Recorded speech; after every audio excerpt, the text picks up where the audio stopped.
Hello, my friends. This is Veronica. Thank you for joining me for my daily scent and makeup of the day video. We are having a carefree morning today, no issues except one, and that is that I am having a fragrance identity crisis. I don't know what I want to smell like today. When I first woke up this morning, I spritzed on a couple of different scents, trying to figure out what my mood was, my fragrance mood was today, and I'm a little bit conflicted. But where I landed was with wanting to play around with a bottle that I went through back in the day when it first came out. And then I decided at that time I had like a love-hate relationship with it. And it is, ta-da, 24 Faubourg. 24 Faubourg is what I'm going with by Hermes in this really interesting bottle design here. Let me talk about this little fragrance, but first I'm going to adjust the camera down just a notch. Okay, we're back. That's better. This is considered like a sweet, citrusy floral, at least in classification. It's a floral. And the reviews for this are kind of all over the place. I find that I have had a different experience with this than a lot of people claim. First of all, let me talk a little bit about the bottle. This was launched in 95 while I was in, where was I in 1995? I was in college. That's where I was.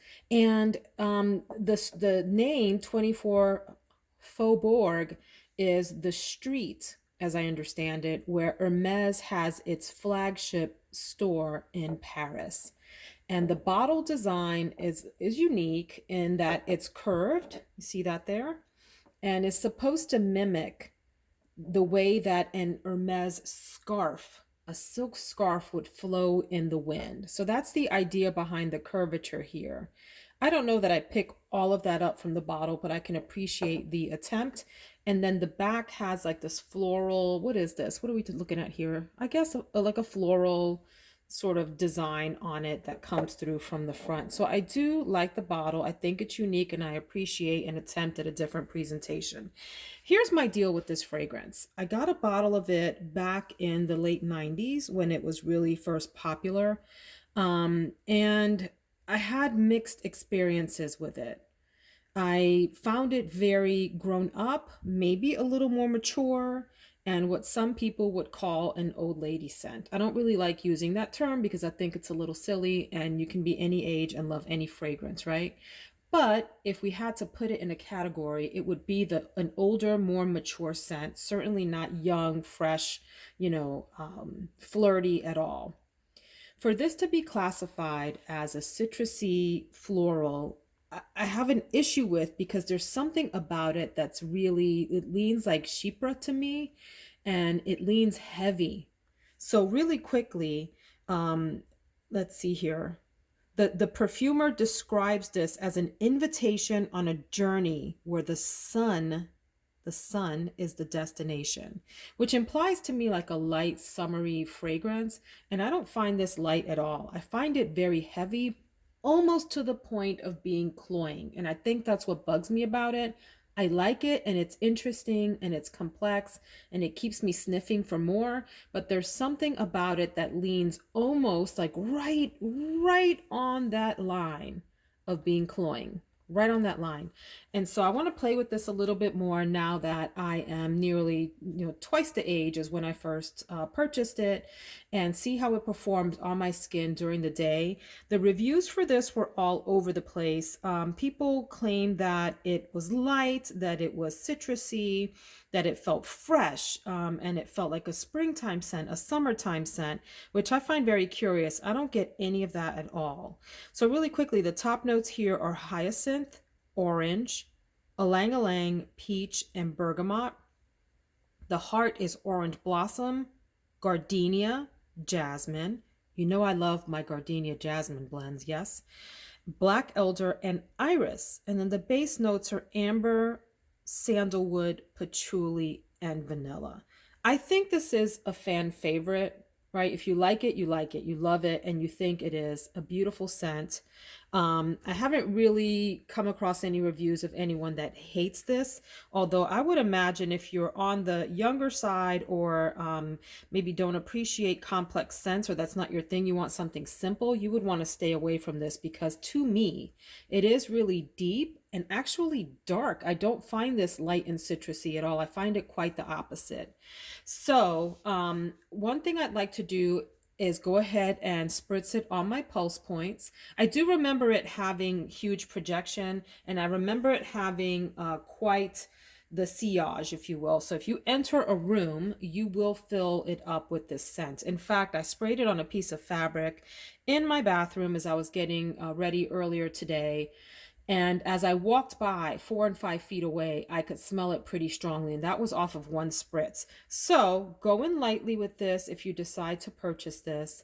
But here's what I'd like to do. I'm going to spray this on and let it dry down. It is very different in the opening than the dry down. In the opening, it has this like powdery background. Maybe, I don't know what's in it that does that, but it has this powdery background that to me almost chokes me out just a little bit.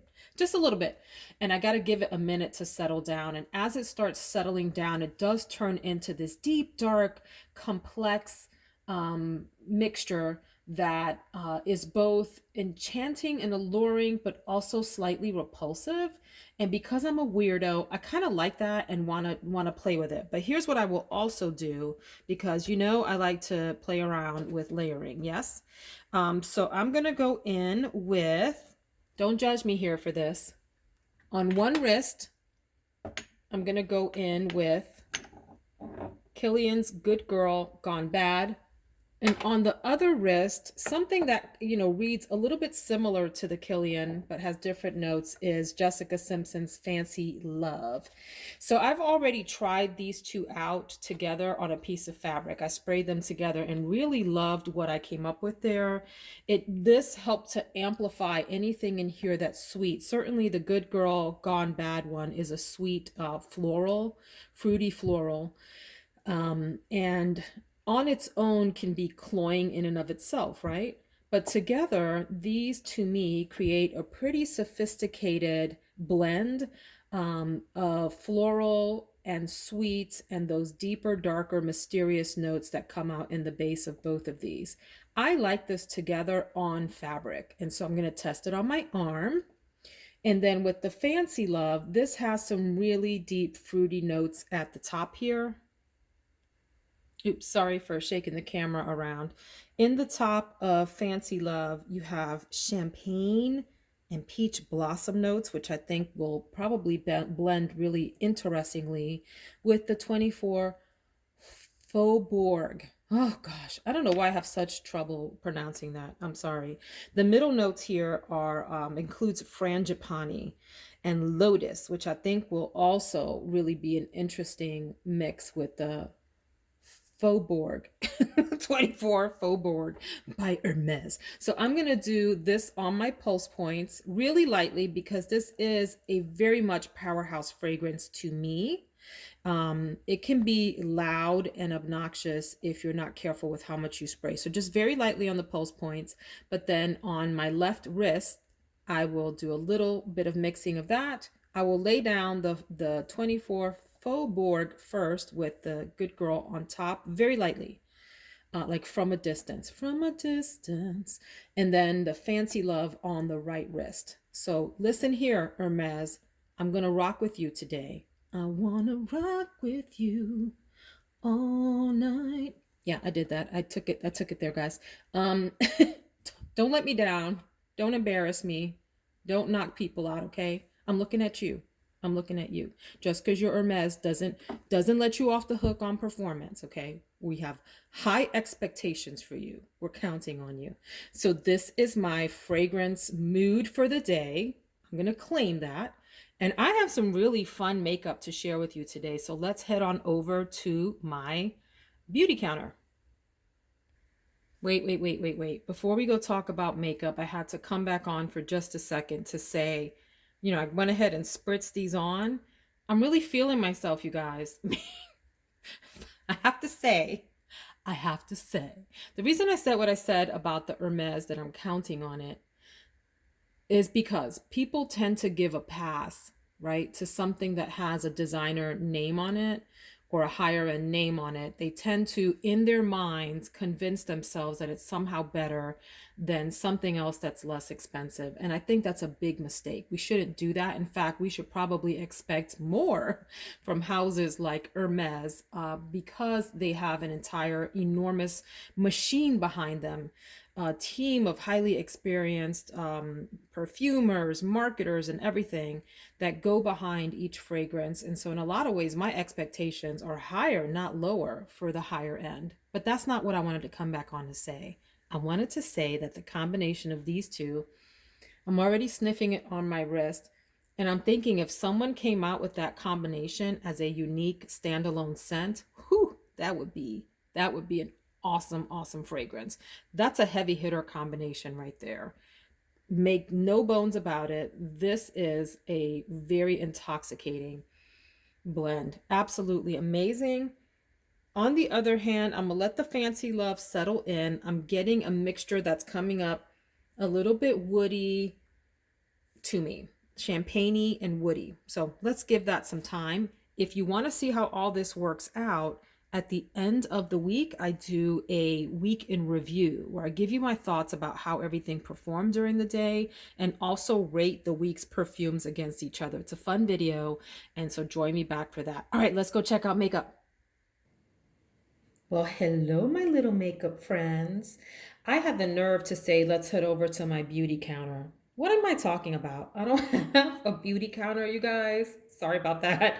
This is just the counter in my, and I called it a counter again, but it's the sink. The sinks are here in the bathroom. It's the counter in the bathroom is what it's called. If you have a different name for it, let me know. You get what I'm saying. I'm so excited to use all these fun products today. Guess who the star of the show is? Take one guess. Yeah, it's this. It's my Pat McGrath Divine Rose 2, Divine Rose 2 palette, the Mothership 8. I had to look at the name like I didn't know what it was called, but you don't want to mess up on your videos. Anyway, what a beauty she is. We're going to talk about her last, and I'm going to do some swatches for you, but I would like to run through all of the other products that I'm going to be using today. I have not done my makeup yet, and so I'm interested to see where the look goes today. As I always say, if you're interested in seeing the final look, feel free to join me on Instagram. My handle is Veronica Says All. Veronica Says All, one word. And I typically will post my look for the day there and my scent of the day as sort of separate posts for people that are interested in either of those. Let's get to it. So I put my moisturizer on earlier, and I'm going to go in with my Lancome primer. This does have some sunscreen in it. It serves as a primer and a moisturizer. As I've shared before, I'm making a pretty good dent in this. I think I'm more than halfway done here. I've had this for well over a year. I use it maybe once or twice a week, and I do like it, but I will not repurchase because I do not think that it is anything more special than any other primer to justify the price that this costs. But I'm going to use this today. I'm going to go in under my eyes with the Becca Anti-Fatigue Under Eye Primer, which provides a nice, really soft gel kind of putty. It's almost like a silicone feel to it, right under the eyes where you would put your concealer to help fill in fine lines. My concealer for today is an Old Faithful. Look how far I've gotten. You guys, for me, this is a big deal that I'm more than halfway through a product. This is the Catrice Liquid Camouflage High Coverage Concealer. Do we have a color for you? We do. This is in the color 32 Nude Beige. This little puppy has gone with me on vacation. It's gone with me to business events. It is a good performer. Period. End of story. I would probably repurchase this. It goes on really smooth and dries down nicely and quickly. That's my only caution. If you're working with this and you're the kind of person that likes to really work with your concealer, work fast. Pat it in quickly. This is a great performer. It says it lasts 12 hours. I don't know that I've tested that, and it says it's waterproof. Who's jumping in a pool with a face full of makeup? Not me. Hello. I barely go out in the rain with makeup on. Anyway, I would definitely consider repurchasing this. It's what, like $5 or $6, maybe $7. I don't remember. Great concealer. Going to use an Old Faithful foundation today that I think is going to be discontinued if it hasn't already. And you can see that I've made a big dent in this. I think I'm about halfway through this too. This is the Physicians Formula Healthy Foundation. It does have some SPF. I don't pay attention to that. Guys, you know my routine with the SPF. Do a dedicated SPF first on your face, or have a moisturizer that has a lot of SPF in it. Don't rely on your makeup products for SPF.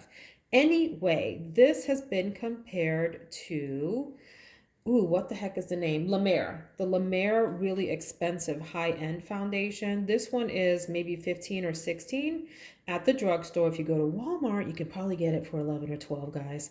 My only critique about this is the applicator. It comes in this really funky doe foot applicator, which I don't always love. I don't always want to like paint foundation onto my face. But it's not the biggest deal in the world, and it certainly doesn't prevent me from liking it.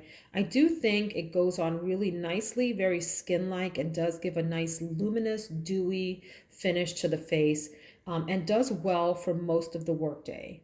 I wouldn't think about this taking me into the night, but it is a really good performer for most of the day. It does smell like paint. You know, when you first open a can of paint, that is what you get from this. So if that you're sensitive to that, stay away from this. But otherwise, I think it's a really fantastic drugstore option for foundation. I will use the Flower Light Illusion Perfecting Powder as a face powder. This is in the color Beige, L4M1, light 4 or medium 1. Is this the best performing powder ever? No. Is this a really good drugstore option? Yeah. This does really nicely on the skin. And I use it in my T-zone. It's not the most finely milled, so I wouldn't like use it under my eyes. I have another product for that. But it is great to just sort of set down your foundation and keep everything in place and, you know, powder down just a tiny bit. I will, though, use the Pat McGrath Skin Fetish Sublime Perfection Blurring Under Eye Powder. That is a very long name from Pat McGrath, and this is in the color Light. You can use this as your overall face powder. Don't be intimidated by the fact that it's white powder. It does sheer out and you don't even notice the color, but it does help to lighten and brighten. And it's really nicely and finely milled, and so it works very well under the eyes to set your concealer.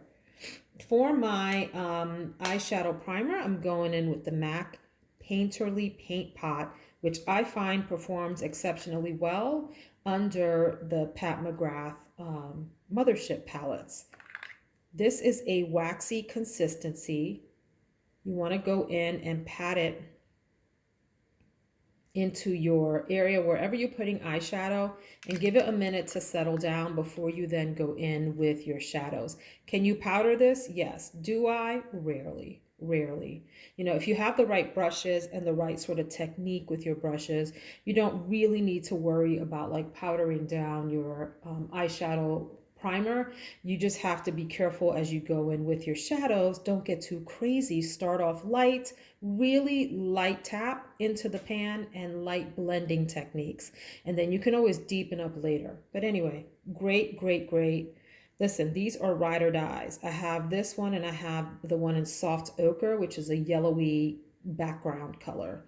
Really great. Don't want to be without those. I will do a slight bit of contouring today with my RCMA.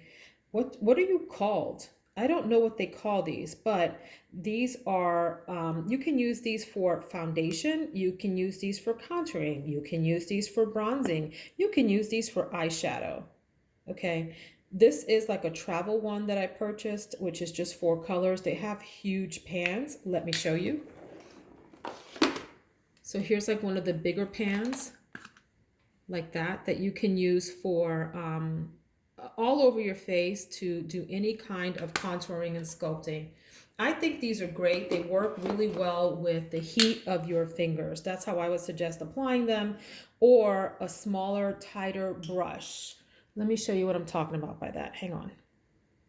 So here are a couple of examples of brushes that you might want to use with something like this if you don't want to use your finger. So I'm talking about a brush that has a smaller head and is a bit more densely packed than like a big fluffy brush. This is from Eco Tools, and this is from, I think it's Real Techniques, the Expert Face Brush. Expert Face Brush. How fancy. And you may want to dip in and just use that along the contours of your cheeks to add a little depth, along the top of your the crown of your face, like where the hairline meets the skin, to deepen that up, under the chin, maybe along the sides of your nose to add a little bit of contour. The point I'm making is that these are really great products. They're multi-use. They last a long time. I've had this for a year and have barely made a dent in any of them, maybe that one. And buying a little palette like this that has cool and warm tones gives you a lot of options for bronzer, contouring, even foundation you can use this for. All right, let's keep going. And if that's not enough, because your girl Veronica always has to do extra. I gotta do the most. I am also going to bronze my face with Milani Silky Matte sun-kissed bronzing powder. This is more on the cool side. If you're looking for something warm, this is not going to be a good choice for you. But it's a nice cool bronzer, like so. When you want the color on your eyes, for example, to be the star of the show, you may want to stick to maybe cooler colors. That's not a dead, an absolute rule, but it does help the, oh my gosh, it was like an earthquake for the camera. So sorry there. Oh, we almost had an accident. Anyway, going in with cool tones on other parts of your face does help your eyeshadow or your lipstick, whichever it is, really pop forward, as opposed to then competing with warm tones. Not a steadfast rule, like I said. All right, what else do we have here before we talk about this beautiful thing? I will, on my cheeks, use my Scott Barnes Chic Cheek Numero Uno, Scott Barnes. If you're not familiar with Scott, he is Jennifer Lopez's makeup artist, and he's a lot more than that. He is a makeup genius. He has his own company. Check out his webpage. Check out his Facebook pages. Follow him on Instagram. Do it all. He is amazing and a genius. Here's his cheek palette. Lots of different wonderful options for blushes. Some that look intimidating, like this Rosé and Mango Fizz. Don't be scared, y'all. Go on in, but go in light. Don't get crazy, okay? Just a light tap will do you. Tap, tap, tap on your cheeks. Never go in heavy with your brush and then swirl all over your cheek. That's what gives you clown cheeks.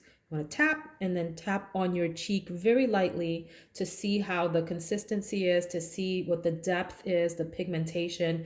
And once you've tapped out and you don't have a lot left on your brush, then you can do a little bit of swirling on the cheeks to blend things together. He also puts what he calls his glowy and showy shades here, which are like almost like highlighters, but just for your cheeks.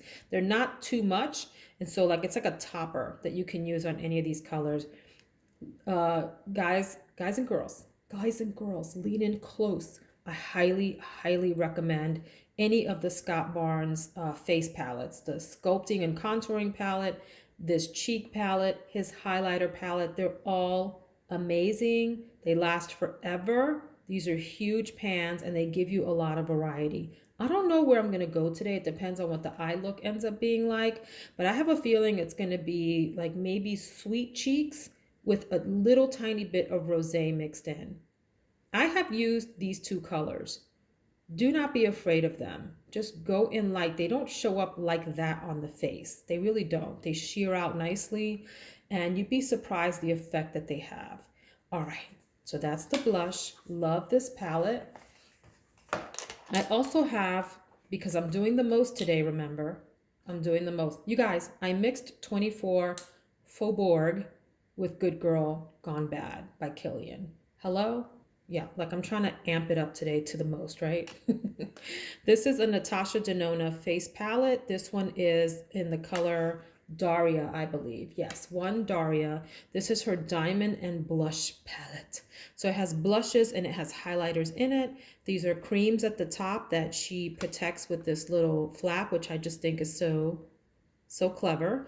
And then the powders on the bottom. So I could just go into this palette, right? But because I'm doing the most, Scott Barnes and I are going to hang out today. Natasha Denona and I are going to hang out, and Pat McGrath. We're all in this together, guys. They're all friends of mine today. I am probably going to put down a little bit of this cream base, this glow cream base on my face, and maybe a little bit of the diamond powder. I don't know. I'm intimidated by the diamond powder. I'm not going to lie. Let's play in this for just a quick second before we turn our attention to the diva in the back. Let me show you how this works. So this is the glow. You see how it looks intimidating in the pan, but on the skin, it just provides just that really beautiful skin-like sheen that makes it look like you're just slightly dewy, right? And then this glow powder, this is a little much, you guys. I don't know. I might have to back down on what I just said. Yeah, we're not going in with the glow powder because I can't be a disco ball on my video conferences today.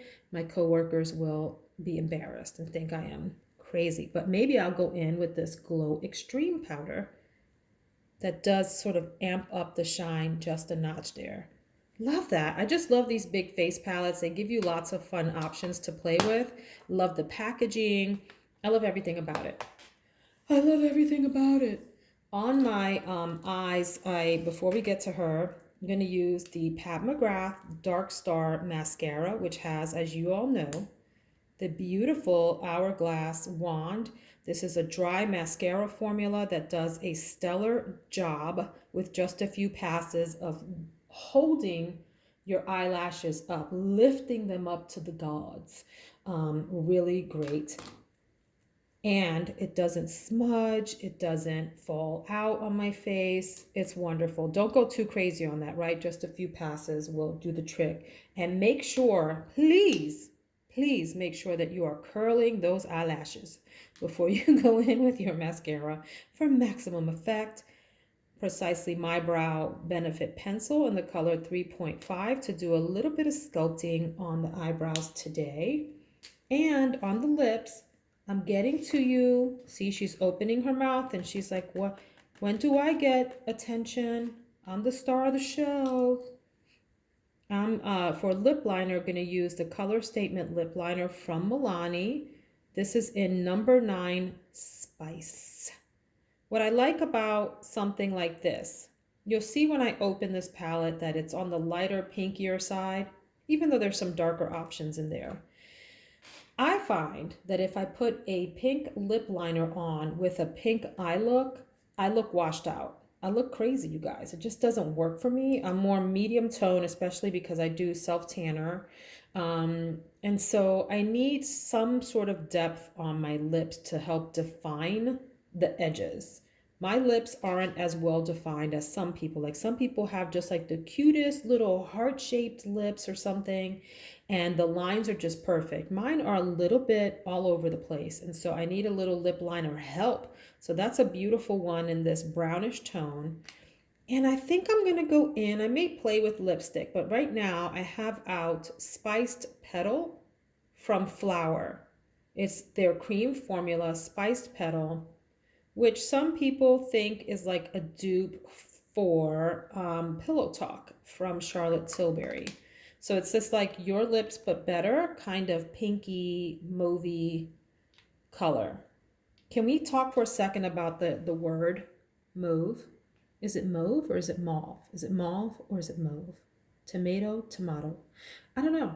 Would love your thoughts. I say it both ways. I like to say mauve because that's how I grew up saying it, but people lately, I've been hearing people say mauve. So that has stuck in my head. That's not important though, right? That's not what we're here to talk about.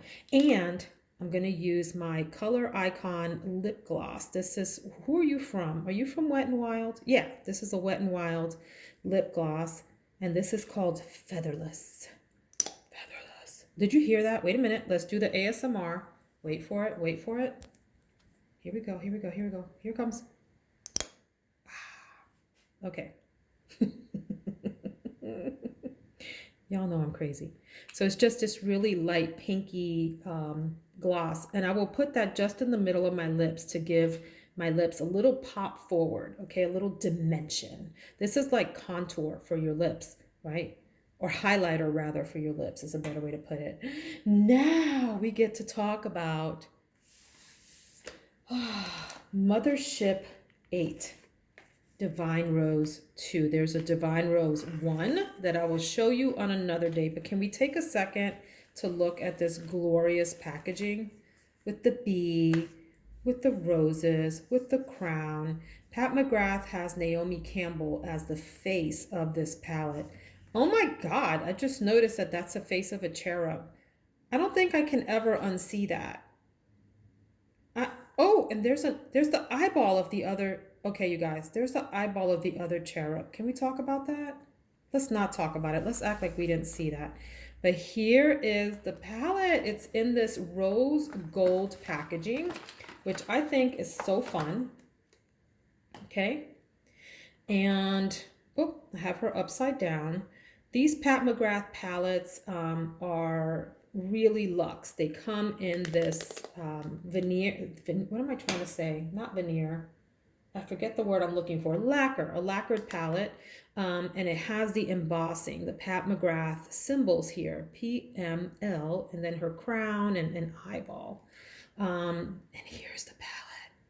Let's take a second to just bask in her glory. Really beautiful palette. I have to be honest and say some of these colors are a little intimidating for me, particularly this one here, although I have played with it and it looks beautiful on the eyes, and this one.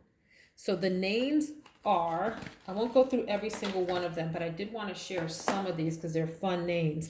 This is called VR Sextraterrestrial. Sextraterrestrial. And it is, let me swatch that one for you, a multi-chrome, and it shifts colors. You see that? Boom, it's green and gold. Boom, it's pinky purple. So you got to be in a playful mood to go with that. This one is called Rose Seduction. Ooh, super creamy, super rosy. And you guys, it stays that color on your face all day. Here's Eleganza. Super duper creamy. I mean, just putting your finger in the pan is an experience. Beautiful sort of purpley, pinky, bronzy mixture of a color. Extreme Burgundy over here as one of the mattes I love also. Look at that. Just super duper pretty. And let's do one more. How about if we do Naked Blush? The names, Naked Blush. Oh my gosh.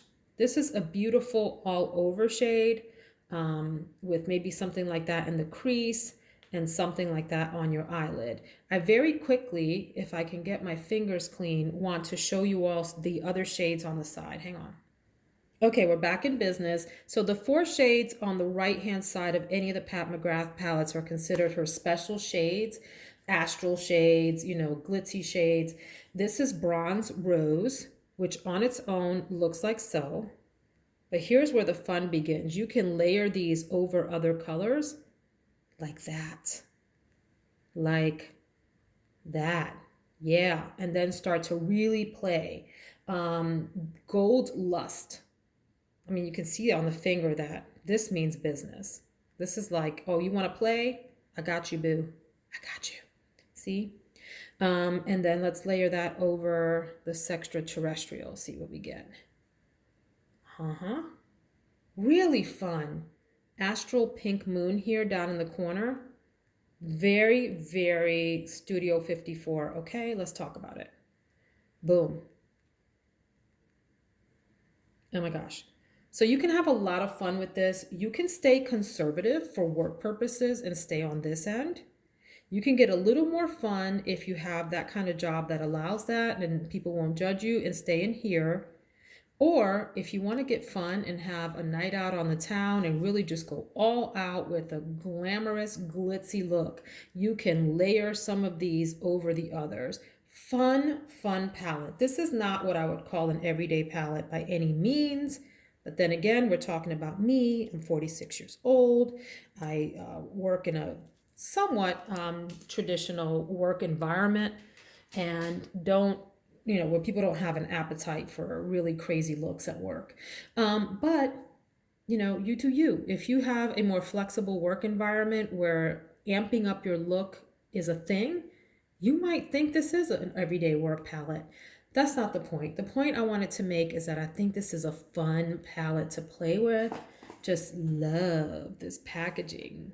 It's just divine and so fun to look at. So I can't wait to see what my look is going to turn out like today. Like I said, feel free to join me on Instagram at Veronica Says All. If you enjoyed this and you want to join me again to talk about perfume and makeup. And remember yesterday I talked about coffee mugs? Look at today's coffee mug. It looks like some kind of sea animal. Is it an urchin that looks like that? Anyway, guys, listen, thanks for joining. Please subscribe and I'll catch you next time. Have a productive and blessed day. Take care.